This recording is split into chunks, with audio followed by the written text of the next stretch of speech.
হচ্ছে আমাকে প্রধানমন্ত্রী তার বিএ পাস এমএ পাস নিয়ে কথা তুলছে। এই ইউটিউব দেই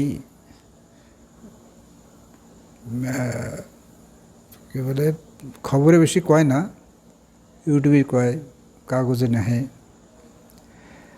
এই কথা শুনে আমার একটা বিসিআরের কথা মনে পড়লো। আমাকে গ্রাম না, আমাদের এলাকায় একবার ডাকাতি হলো, আর সেই ডাকাতিতে জড়াই ছিল একটা তরতাজা যুবক। সে খুব ধনী, মানে বড়লোক মানে বড়লোক, কৃষিজীবী বড়লোক আর কি। হ্যাঁ, অনেক জমি জমা আছে, তারপরে বাড়ি আছে, দোতলা টিনের বাড়ি আছে। তো তাই নিয়ে বিশেষ সভা হলো।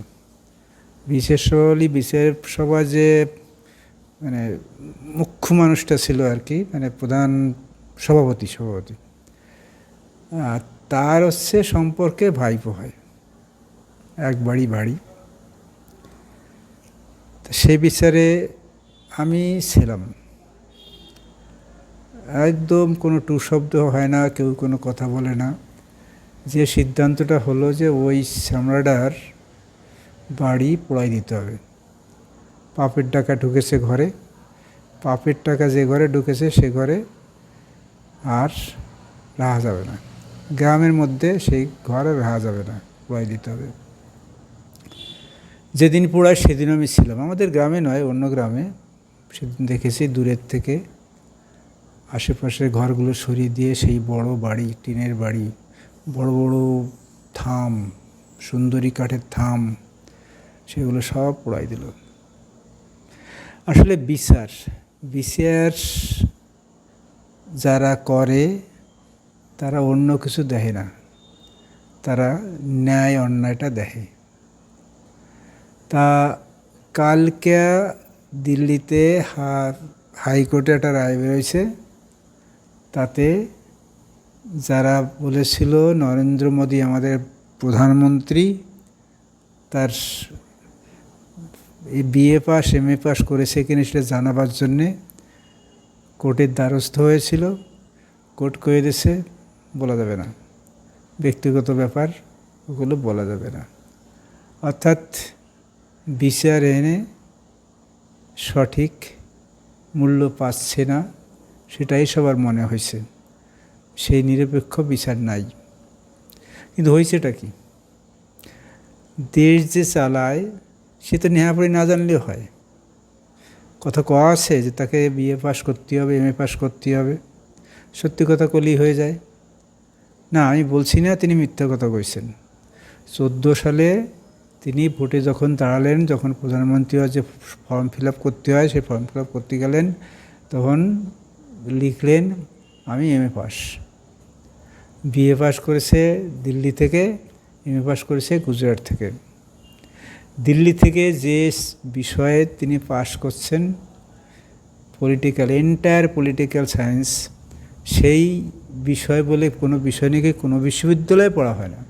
শুধু দিল্লি না, ভারতবর্ষেই কোনো বিশ্ববিদ্যালয়ে এটা পড়া হয় না, এন্টায়ার পলিটিক্যাল সায়েন্স, ওইরকম কোনো সাবজেক্ট নাই।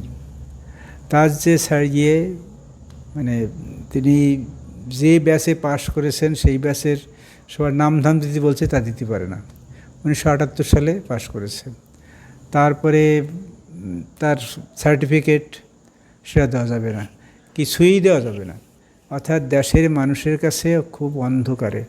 এইটি নিয়ে প্রচুর কথা উঠছে, সত্যি মিথ্যা সবাই বলছে এটা মিথ্যা, তিনি বিএ পাস করেন নাই, এমএ পাস করেন নাই। আমরা সেটা মানি না। যখন আমাকে প্রধানমন্ত্রী, নিশ্চয়ই তিনি পাশ করেছেন, নাহলে মিথ্যা কথা কবে কেন? অবশ্য তার তো দেখছি যে প্রধানমন্ত্রী হওয়ার পর যা কিছু বলেছে সবই মিথ্যা। আমরা ভাবছিলাম 15 লাখ টাকা অ্যাকাউন্টে এলে একটা বেশ অভাব মানে দূরে থাকবে, 15 লাখ টাকা দেবে বলছিল।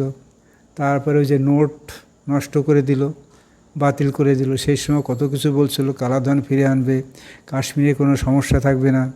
কাশ্মীরের সমস্যা যায়নি, কালাধনও ফিরে আসে নাই।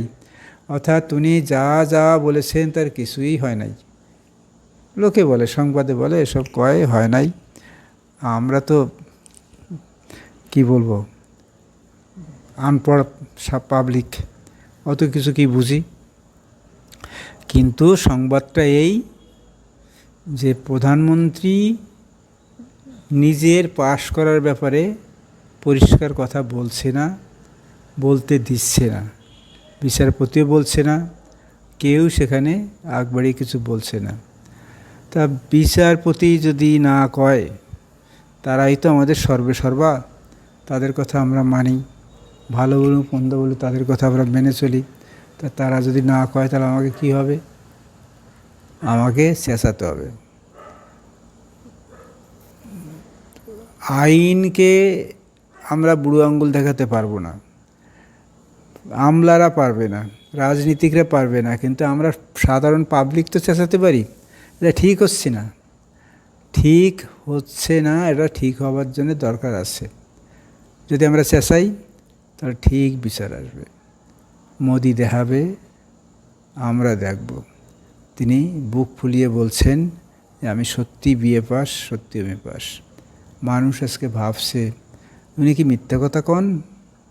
আমরা ওনাকে মিথ্যাবাদী দেখতে চাই না, আমরা চাই অবিলম্বে তিনি আদেশ দিন সরকারকে যে যা সত্যি সেটা প্রকাশ করতে। কেমন লাগলো কবেন? আপনারা যদি কন তাহলে আমরা এই চ্যানেলটা নিয়ে একটু কথাবার্তা বলবো, সংবাদ নিয়েই কথাবার্তা বলবো, গরম গরম সংবাদ কী হচ্ছে এমন দেশে, এবং সেইরকম সংবাদ যা সাধারণত কাগজপত্রে কয় না।